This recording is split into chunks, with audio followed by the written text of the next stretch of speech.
मेरा जो सबसे इम्पोर्टेंट संदेश है जो वाल्व अवेयरनेस वीक आ रहा है कि हमारे देश में, हमारे सिटी में, हमारे हॉस्पिटल में अभी जो एकदम कटिंग एज टेक्नोलॉजी है, एडवांस टेक्नोलॉजी है, जिसमें ऐसे जो पेशेंट्स हैं जिनके लिए ओपन हार्ट सर्जरी रिस्की है, नहीं करवाना चाहते हैं, बहुत कॉम्प्लेक्स वर्क है और जो सफर कर रहे हैं, उनके लिए ऐसी टेक्निक्स जो मिनिमली इन्वेजिव हैं, जहां पे कोई चीरफाड़ की जरूरत नहीं है, उस तरह के प्रोसीजर्स आज अवेलेबल हैं। तो हमारे जो सारे वैल्व्स हैं, 4 वैल्व्स होते हैं हार्ट में, उनको रिप्लेस किया जा सकता है विदाउट ओपन हार्ट सर्जरी, जो सही मायने में जो इनको रिक्वायरमेंट है। तो इस तरीके की हम लोग ट्रीटमेंट कर सकते हैं। उसी तरीके से जो कॉम्प्लेक्स एंजियोप्लास्टीज होती हैं, जहां पे ब्लॉकेजेस सीवियर हैं और बाईपास सर्जरी या फिर एंजियोप्लास्टी बहुत हाई रिस्क है, उसमें एकदम जो अत्याधुनिक तकनीकें हैं, जैसे इम्पेला डिवाइस के बारे में मैंने बताया था, उनको यूज करके ऐसे कॉम्प्लेक्स वर्क को बहुत सेफ्टी और प्रिसीजन के साथ किया जा सकता है।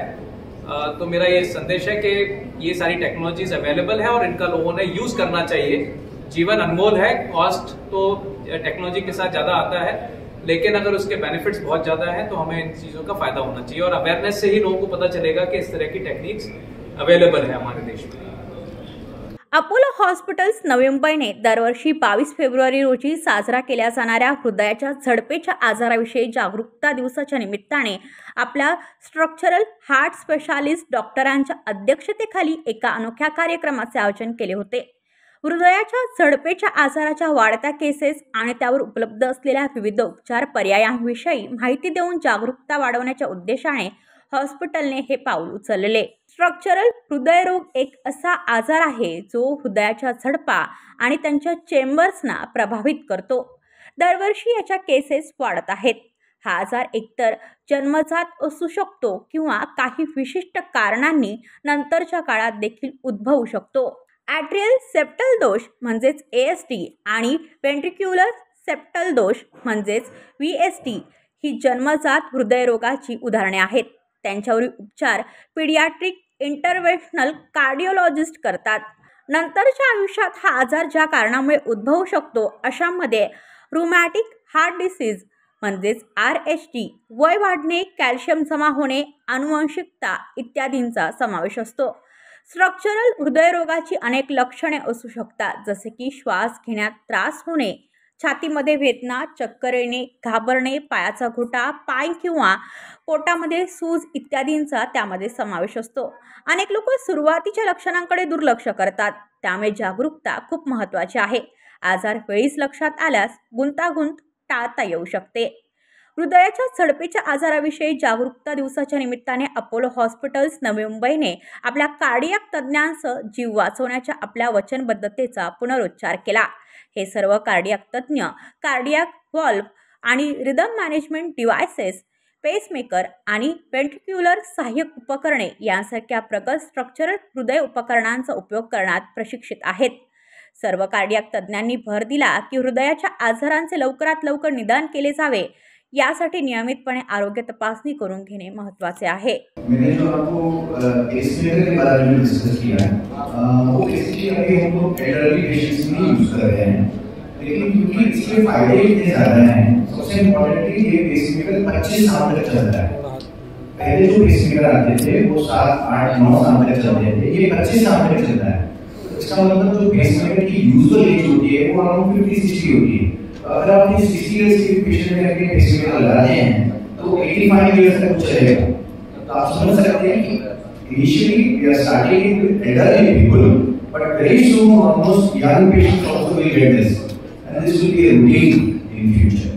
तो अगर किसी पेशेंट को बार-बार आंख के आगे अंधेरा छा रहा है, वो बार-बार गिर जा रहा है, या उसको अपनी खुद की धड़कन समझ में आ रही है, नॉर्मली हमें एक दूसरे अपनी धड़कन समझ में नहीं आती, लेकिन अगर आपका धड़कन धक धक धक करके अगर सुनाई देने लग जा रही है या आपको चक्कर आ रहा है, इसके अलावा एबनॉर्मल टायर्डनेस, आपको लगे कि मेरे थकावट ज्यादा हो रही है, मेरे पहले से थकावट नहीं हो रही, अभी थकावट ज्यादा हो रही है, तब आप जब एक ECG करके देखते हैं तो ECG में आपको पता चलता है कि आपकी हार्ट रेट बहुत कम है। तो ऐसे केसेस में हमको पता चलता है कि इस पेशेंट को पेसमेकर की जरूरत है। अगर हार्ट रेट कम हो गई है या ब्लॉक्स दिख रहे हैं हार्ट ईसीजी में, तो तब ये पेशेंट डायग्नोज होता है। इसके अलावा कई बार हमारे पास ऐसे पेशेंट्स भी आते हैं जो बार-बार चक्कर आ रहा है लेकिन ईसीजी नॉर्मल है, तो हम उस केसेस में पेशेंट को होल्डर लगाने को बोलते हैं। होल्डर क्या करता है, आपका 24 से 72 आवर्स की पूरी हार्ट रेट रिकॉर्ड करता है। तो रिकॉर्ड करने पर हमको पता चलता है कि कहीं बीच में हार्ट रेट कम तो नहीं हो रहा है। जैसे ये पॉसिबल है कि जब आप चेक करो तो पेशेंट का हार्ट रेट नॉर्मल है, लेकिन जब वो गिर रहा है, जब उसको चक्कर आ रहे हैं, जब वो बेहोश हो रहा है, तब उसका हार्ट रेट कम हो जा रहा है। तो ऐसे हिडन केसेस को पकड़ने के लिए हम लोग होल्डर करते हैं जो 24 72 आवर्स कभी-कभी 7 डेज भी लगाते हैं। तो पेसमेकर बहुत अलग-अलग तरीके के आते हैं। जो सिंगल चैम्बर पेसमेकर है, जो सबसे सस्ता पेसमेकर है, वो 2.25 लाख का, इंक्लूडिंग इम्प्लांटेशन चार्जेस, हॉस्पिटलाइजेशन, सब कुछ मिला करके 2.25 लाख का हो जाता है। जो ड्यूअल चैम्बर पेसमेकर है वो 4 से लेकर 4.5 लाख रुपए का, जो बेस्ट पेसमेकर ड्यूअल चैम्बर है। ये जो लीडर पेसमेकर है, ये पेसमेकर का कॉस्ट ही अराउंड 11 लाख रुपए है, और लगाने वगैरह सब मिला करके अराउंड 14 लाख रुपए का खर्चा आ रहा है। लेकिन ये स्पेशल पेसमेकर है जिसका 25 साल लाइफ है और कॉम्प्लिकेशन कुछ भी नहीं है। आप देखो तो 85 year old patient just next day discharge हो गए। तो जैसे जैसे कॉस्ट बढ़ता जाता है उसकी फैसिलिटीज भी बढ़ती है। सो दिस एक्चुअली क्वेश्चन बहुत इंपॉर्टेंट क्वेश्चन है। किसी को कैसा पता चला कि प्रॉब्लम है? तो सिंपल चीज है कि किसी को ब्रेथलेसनेस हो रहा है, जब भी फर्स्ट फ्लोर स्टेयरकेस हमको सबको चलने आता है, और किसी को एक फ्लाइट ऑफ स्टेयरकेस चलने के बाद दम लगता है, किसी को छाती में धड़धड़ लगता है, छाती में दर्द होता है, ऐसा कुछ रहता है। ऐसे लोगों ने हॉस्पिटल में आके डॉक्टर को दिखाना चाहिए। उसके बाद हम ऐसे पेशेंट का ईसीजी, इको, स्ट्रेस टेस्ट और होल्डर अलग-अलग टेस्ट करते हैं। इसमें फिर हमें समझ में आ जाते हैं कि इनका क्या प्रॉब्लेम है। तर आजार न होणे म्हणून काळजी घेणे, त्याच्यामध्ये तुमची लाईफस्टाईल चांगली ठेवणे, डाएट कंट्रोल ठेवणे। दुसरा आजार आहे की नाही बघण्यासाठी अगोदर टेस्ट करून पाहणे। म्हणजे रुटीनली ज्यांचं वय 25च्या वर आहे पुरुषांनी आणि स्त्रियांनी वय ज्यांचं वय 30 पेक्षा जास्त आहे, अशा सर्वांनी at least basic ECG, echo, stress test, lipid profile आणि शुगर लेवल चेक करून घ्यायला पाहिजे। कारण की बरेच आजार टेस्ट केल्याशिवाय समजून येत नाही, आणि एकदा जर आजार असेल तर त्याची ट्रीटमेंट करून घेणे। आणि आता पूर्वीसारखं नाही किंवा मला सर्जरीच करा। आजकाल असं आहे की चारीचे चारी वॉल आम्ही बदलू शकतो। कसल्याही कॉम्प्लेक्स बायपास असेल, ज्यांना बायपास नको आहे, कसल्या प्रकारचे अँजिओप्लास्टी आम्ही करू शकतो। कॅल्शियम पूर्वी असं म्हणजे कॅल्शियम असेल तर बायपासच करावं लागायचं, किंवा लेफ्ट मेन आर्टरी असेल तर बायपासच लागायचं। त्या गोष्टी आम्ही आजकाल अँजिओप्लास्टीनं करू शकतो। बऱ्याच वेळेस आम्ही हायब्रिड टेक्निक वापरून मोठ्या मोठ्या जे एवोटा म्हणून जे मोठी धमनी असते त्याच्यामध्ये पण आम्ही स्टेंट टाकून ओपन करू शकतो।